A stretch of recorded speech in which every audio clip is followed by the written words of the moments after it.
Hi friends, ನಾನು ನಿಮ್ಮ Sharan. Friends, ಈ ವಿಡಿಯೋದಲ್ಲಿ ರೀಯೂಸ್ಡ್ ಕಾಂಟೆಂಟ್ ಪ್ರಾಬ್ಲಮ್ ಬಗ್ಗೆ ತಿಳಿಸ್ಕೊಡ್ತೀನಿ. ಫ್ರೆಂಡ್ಸ್, ನಿಮ್ಮ ಚಾನಲ್ 4000 ವಾಚ್ ಟೈಮ್ ಮತ್ತು 1000 ಸಬ್ಸ್ಕ್ರೈಬರ್ಸ್ ಕಂಪ್ಲೀಟ್ ಆದಮೇಲೆ ನೀವು ಮಾನಿಟೈಸೇಷನ್ ಅಪ್ಲೈ ಮಾಡ್ತೀರಾ. ಮಾಡಿದಾದಮೇಲೆ ನಿಮ್ಮ ಚಾನಲ್ನಲ್ಲಿ ಏನಾದರೂ ಪ್ರಾಬ್ಲಮ್ ಇದ್ದರೆ ಮಾನಿಟೈಸೇಷನ್ ಆಗಲ್ಲ. ಫ್ರೆಂಡ್ಸ್, ಪ್ರಾಬ್ಲಮ್ ಅಂದರೆ 3 ಟೈಪ್ ಪ್ರಾಬ್ಲಮ್ ಬರುತ್ತೆ ಕಾಮನ್ ಆಗಿ. ಭಾಳಷ್ಟು ಚಾನಲ್ ಮಾನಿಟೈಸೇಷನ್ ಆಗಲಿಲ್ಲ ಅಂತಂದರೆ ಈ ಥರ ಪ್ರಾಬ್ಲಮ್ಸ್ ಇರುತ್ತೆ. ಅದರಲ್ಲಿ ಜಾಸ್ತಿ ಅಂತಂದರೆ ಈ ಒಂದು ಪ್ರಾಬ್ಲಮಿಂದ ಮಾನಿಟೈಸೇಷನ್ ಆಗಲ್ಲ. ಫ್ರೆಂಡ್ಸ್, ಅದೇನು ಅಂತಂದರೆ ರೀಯೂಸ್ಡ್ ಕಾಂಟೆಂಟ್ ಅಂತೇಳಿ. ನೀವು ಮಾನಿಟೈಸೇಷನ್ ಅಪ್ಲೈ ಮಾಡಿದಾದಮೇಲೆ ಸೆಕೆಂಡ್ ಸ್ಟೆಪ್ಪಲ್ಲಿ ಗೂಗಲ್ ಆ್ಯಡ್ಸೆನ್ಸ್ ಅಕೌಂಟ್ ಕ್ರಿಯೇಟ್ ಮಾಡ್ತೀರಾ. ಅದು ಡನ್ ಆದಮೇಲೆ ಥರ್ಡ್ ಸ್ಟೆಪ್ಪಲ್ಲಿ ಯೂಟ್ಯೂಬ್ನವರು ರಿವ್ಯೂ ಮಾಡ್ತಾರೆ ನಿಮ್ಮ ಚಾನಲ್ನ. ರಿವ್ಯೂ ಮಾಡಬೇಕಾದ್ರೆ ನಿಮ್ಮ ಚಾನಲಲ್ಲಿ ವೀಡಿಯೋಸ್ ಏನಿದೆ, ಏನೇನು ಯೂಸ್ ಮಾಡಿದ್ದೀರಾ, ನಿಮ್ಮ ವೀಡಿಯೋಸ್ದಲ್ಲಿ ಬೇರೆ ಬೇರೆ ಯೂಟ್ಯೂಬ್ನಲ್ಲಿರೋ ವೀಡಿಯೋಸ್ನ ಯೂಸ್ ಮಾಡಿದ್ದೀರಾ ಮತ್ತು ಆಡಿಯೋ ಸಾಂಗ್ಸ್ನ ಯೂಸ್ ಮಾಡಿದ್ದೀರಾ ಎಲ್ಲ ಚೆಕ್ ಮಾಡ್ತಾರೆ. ಕರೆಕ್ಟ್ ಇತ್ತು ಅಂತಂದರೆ ಚಾನಲ್ ಮಾನಿಟೈಸೇಷನ್ ಮಾಡ್ತಾರೆ. ಒಂದು ವೇಳೆ ಏನಾದರೂ ಪ್ರಾಬ್ಲಮ್ ಇತ್ತು ಅಂತಂದರೆ ಆವಾಗ ಮಾನಿಟೈಸೇಷನ್ ಮಾಡಲ್ಲ. ಫ್ರೆಂಡ್ಸ್, ಅದರಲ್ಲಿ ಒಂದು ಕಾಮನ್ ಅಂತಂದರೆ ರೀಯೂಸ್ಡ್ ಕಂಟೆಂಟ್. ರೀಯೂಸ್ಡ್ ಕಂಟೆಂಟ್ ಅಂದರೆ ರೀಯೂಸ್ಡ್ ಅಂದರೆ ಒಂದು ಬಾರಿಗಿನ ಹೆಚ್ಚಿನ ಬಾರಿ ಯೂಸ್ ಮಾಡೋದು, ಮತ್ತೆ ಯೂಸ್ ಮಾಡೋದು. ಒಂದು ಬಾರಿ ಯೂಟ್ಯೂಬ್ನಲ್ಲಿ ಯೂಸ್ ಮಾಡಿರ್ತಾರೆ ಆ ಕಂಟೆಂಟ್, ಮತ್ತು ಅದನ್ನೇ ನೀವು ಮತ್ತೆ ಯೂಸ್ ಮಾಡಿದರೆ ಅದಕ್ಕೆ ರೀಯೂಸ್ಡ್ ಕಂಟೆಂಟ್ ಅಂತ ಹೇಳ್ತಾರೆ. ಈಗ ಒಂದು ವೀಡಿಯೋ ಆಗಲಿ ಅಥವಾ ಒಂದು ಆಡಿಯೋ ಬೇರೆಯವರು ಯೂಟ್ಯೂಬಲ್ಲಿ ಯೂಸ್ ಮಾಡಿರ್ತಾರೆ, ಅದನ್ನೇ ನೀವು ನಿಮ್ಮ ವೀಡಿಯೋದಲ್ಲಿ ಯೂಸ್ ಮಾಡಿ ವೀಡಿಯೋನ ಕಂಪ್ಲೀಟ್ ಮಾಡಿ ಅಪ್ಲೋಡ್ ಮಾಡಿರ್ತೀರ. ಆವಾಗ ಅದು ರೀಯೂಸ್ಡ್ ಕಂಟೆಂಟ್ ಆಗುತ್ತೆ, ರೀಯೂಸ್ಡ್ ವೀಡಿಯೋ ಆಗುತ್ತೆ. ಅದು ಎಷ್ಟು ಸೆಕೆಂಡ್ ಆದರೂ ಯೂಸ್ ಮಾಡಲಿ, 10 ಸೆಕೆಂಡ್, 15 ಸೆಕೆಂಡ್, 1 ನಿಮಿಷ, 30 ಸೆಕೆಂಡ್, ಎಷ್ಟು ಸೆಕೆಂಡ್ ಯೂಸ್ ಮಾಡಿದರೂ ಅದು ರೀಯೂಸ್ಡ್ ಆಗಿರುತ್ತೆ. ಅಂದರೆ ಬೇರೆಯವ್ರ ಕಂಟೆಂಟ್ ನೀವು ಮತ್ತೆ ಯೂಸ್ ಮಾಡಿದಂಗೆ ಆಗಿರುತ್ತೆ. ಆವಾಗ ನಿಮಗೆ ನೀವು ಮಾನಿಟೈಸೇಷನ್ ಅಪ್ಲೈ ಮಾಡ್ತಿರಲ್ಲ, ಆವಾಗ ಈ ಥರ ಒಂದು ಮೆಸೇಜ್ ಅಥವಾ ನಿಮ್ಮ ಮೊಬೈಲ್ನಲ್ಲಿ ಮಾನಿಟೈಸೇಷನ್ ಅಪ್ಲೈ ಮಾಡಬೇಕಾದ್ರೆ ಥರ್ಡ್ ಸ್ಟೆಪ್ ರಿವ್ಯೂ ಆದಮೇಲೆ ಈ ಥರ ನಿಮಗೆ ರೀಸನ್ ಕೊಡ್ತಾರೆ. 2 ಥರ ಪ್ರಾಬ್ಲಮ್ ಇರುತ್ತೆ ಇದರಲ್ಲಿ. ಒಂದು ವೀಡಿಯೋ ಯೂಸ್ ಮಾಡಿದರೆ ಬರುತ್ತೆ, ಬೇರೆಯವ್ರ ವೀಡಿಯೋ ನಿಮ್ಮ ವೀಡಿಯೋದಲ್ಲಿ ಯೂಸ್ ಮಾಡಿದರೆ ಬರುತ್ತೆ. ಸ್ವಲ್ಪ ವೀಡಿಯೋಸ್ನಲ್ಲಾಗಲಿ ಜಾಸ್ತಿ ವೀಡಿಯೋಸ್ನಲ್ಲಾಗಲಿ ಯೂಸ್ ಮಾಡಿದರೆ ಬರುತ್ತೆ. ಇನ್ನೂ ಒಂದು ಬೇರೆಯವ್ರ ಮ್ಯೂಸಿಕ್ ನೀವು ಯೂಸ್ ಮಾಡಿದ್ರೆ, ನೀವು ಮ್ಯೂಸಿಕ್ ಚಾನಲ್ನ ಮಾಡ್ತಾಯಿದ್ರೆ, ಈಗ ಜನಪದ ಸಾಂಗ್ಸ್ ಆಗಲಿ ಬೇರೆ ಯಾವುದೇ ರೆಕಾರ್ಡಿಂಗ್ ಸಾಂಗ್ಸ್ ಆಗಲಿ ಮಾಡ್ತಾಯಿದ್ರೆ, ಬೇರೆ ಮ್ಯೂಸಿಕ್ ಇರುತ್ತಲ್ಲ, ಬೇರೆ ಸಾಂಗ್ಸ್ ಮ್ಯೂಸಿಕ್ ನಿಮ್ಮ ಸಾಂಗ್ಸ್ನಲ್ಲಿ ಮ್ಯಾಚ್ ಆದರೆ ಆವಾಗ ಕಂಟೆಂಟ್ ID ಕ್ಲೇಮ್ ಬರುತ್ತೆ ನಿಮ್ಮ ಸಾಂಗ್ಸ್ಗೆ. ಅಂದರೆ ಕಮ್ಯುನಿಟಿ ಗೈಡ್ಲೈನ್ಸ್ ಸ್ಟ್ರೈಕ್ ಆ ಥರ ಬರ್ತಾ ಇರುತ್ತಲ್ಲ, ಅದೇ ಥರ ಕಂಟೆಂಟ್ ID ಕ್ಲೇಮ್ ಬರುತ್ತೆ. ಅಂದರೆ ಅವ್ರ ಮ್ಯೂಸಿಕ್ ನೀವು ಯೂಸ್ ಮಾಡಿದ್ದೀರಾ ಅಂತೇಳಿ ಅಲ್ಲಿ ಗೊತ್ತಾಗುತ್ತೆ. ಆ ಥರ ಜಾಸ್ತಿ ಸಾಂಗ್ಸ್ಗೆ ಬಂತು ಅಂತಂದರೆ ಆವಾಗ ಕೂಡ ರೀಯೂಸ್ಡ್ ಕಂಟೆಂಟ್ ಅಂತೇಳಿ ಈ ಥರ ಒಂದು ರೀಸನ್ ಕೊಟ್ಟು ಮಾನಿಟೈಸೇಷನ್ ಮಾಡಲ್ಲ. ಫ್ರೆಂಡ್ಸ್, ಈ ಥರ ಪ್ರಾಬ್ಲಮ್ ಕಾಮನ್ ಆಗಿ ಭಾಳಷ್ಟು ಚಾನಲ್ಗೆ ಬರುತ್ತೆ. ನನಗೆ ಭಾಳಷ್ಟು ಜನ ಕಮೆಂಟ್ ಮಾಡ್ತಾ ಇರ್ತಾರೆ ಈ ಥರ ಬಂದಿದೆ ಅಂತೇಳಿ. ಈಗ ನಾನು ನಿಮಗೆ ಏನು ಬಂದಿದೆ, ಮುಂದೆ ಏನು ಮಾಡಬೇಕು ಅಂತೇಳಿ ನಿಮಗೆ ತೋರಿಸ್ತೀನಿ. ಇಲ್ಲಿ ನೋಡ್ತಾ ಇದ್ದೀರಾ, your channel was not accepted for monetization ಅಂತೇಳಿ ಬಂದಿದೆ. ಫ್ರೆಂಡ್ಸ್, ಇದು ಭಾಳಷ್ಟು ಮ್ಯೂಸಿಕ್ ರಿಲೇಟೆಡ್ ಚಾನಲ್ಸ್ಗೆ ಬರುತ್ತೆ. ಕೆಲವೊಂದು ಏನು ವೀಡಿಯೋಸ್ ಯೂಸ್ ಮಾಡಿರ್ತಾರಲ್ಲ ಬೇರೆ ಅಂಥವ್ರಿಗೆ ಬರುತ್ತೆ. ಭಾಳಷ್ಟು ಅಂತಂದರೆ ಮ್ಯೂಸಿಕ್ ರಿಲೇಟೆಡ್ ಚಾನಲ್ ಇರುತ್ತಲ್ಲ ಅಂಥ ಚಾನಲ್ಸ್ಗೆ ಬರುತ್ತೆ.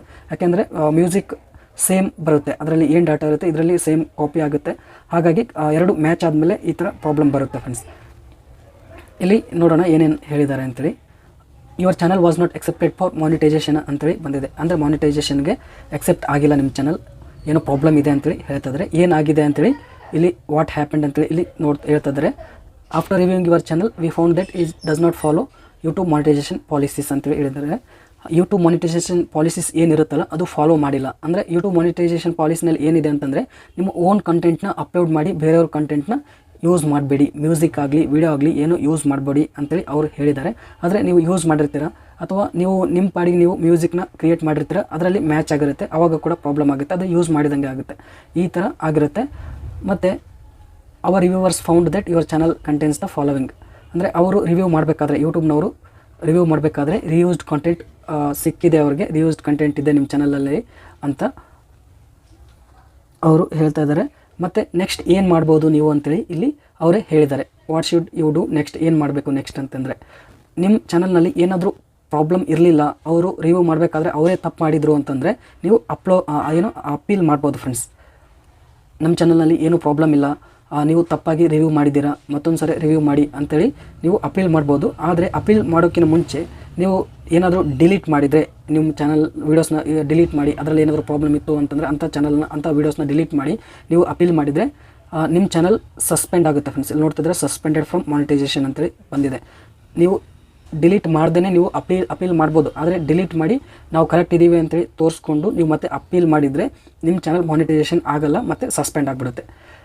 ಅದು ಯಾವಾಗ ಮಾಡ್ಬೋದು ಅಂತಂದರೆ ವಿದಿನ್ 14 ಡೇಸ್. ಇಲ್ಲಿ ನೋಡ್ತಾ ಇದ್ರೆ ವಿದಿನ್ 14 ಡೇಸ್ ಅವರು ರಿವ್ಯೂ ನೀವು ಅಪೀಲ್ ಮಾಡಿದಾದಮೇಲೆ ವಿದಿನ್ 14 ಡೇಸಲ್ಲಿ ಅವರು ನಿಮಗೆ ರಿಪ್ಲೈ ಮಾಡ್ತಾರೆ, ಚೆಕ್ ಮಾಡ್ತಾರೆ ಮತ್ತು ರಿಪ್ಲೈ ಮಾಡ್ತಾರೆ. ನೀವು ಯಾವಾಗ ಅಪೀಲ್ ಮಾಡಬೇಕು ಅಂತೇಳಿ ಇಲ್ಲಿ ಡೇಟ್ ಕೊಟ್ಟಿರ್ತಾರೆ. ಇಲ್ಲಿ ನೋಡ್ತಾ ಇದ್ದೀರಾ ಸಬ್ಮಿಟ್ ಯುವರ್ ಅಪೀಲ್ ಬೈ ಅಂತೇಳಿ ಒಂದು ಡೇಟ್ ಕೊಟ್ಟಿರ್ತಾರೆ. ಆ ಡೇಟ್ ಒಳಗಡೆ ನೀವು ಅಪೀಲ್ ಮಾಡಬೇಕು.